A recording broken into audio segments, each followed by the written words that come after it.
Kaizen concept for relationships. The Japanese concept of Kaizen as incremental improvement.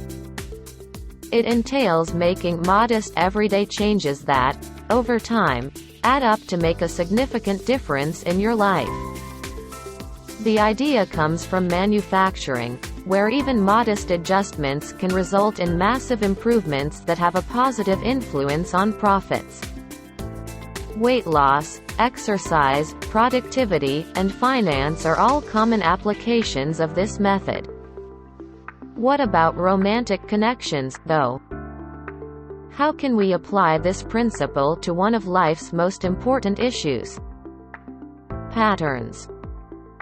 One piece of advice that any new relationship should take into consideration is to be aware of the patterns and behaviors that you develop.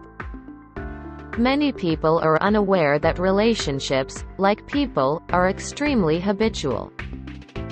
The early habits you develop in terms of power balance or the roles each of you plays at different times.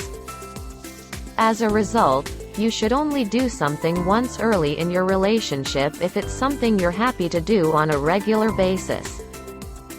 Picking up your partner from work on the way home, for example, is quite likely to develop a habit. If your partner walks into another room to work one evening instead of watching TV with you, it will almost certainly become a habit. This is okay as long as you're happy with the results. The issue is breaking patterns and routines that aren't working for you. Kaizen is the answer. Small changes can make a big difference. These behaviors can be broken just as easily as they can be learned, but you must take baby steps at first.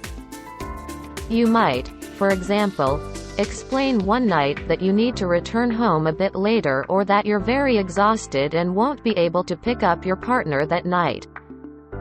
Wait a week and repeat the process.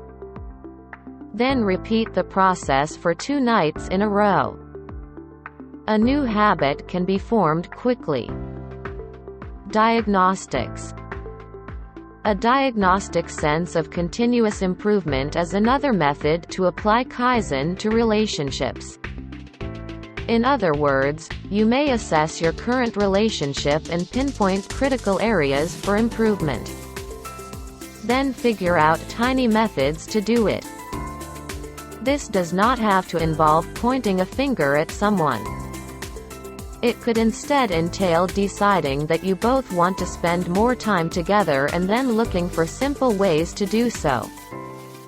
Similarly, it could include deciding to do more fascinating activities and, as a result, making a tiny shift, such as forbidding television for 1 night a week.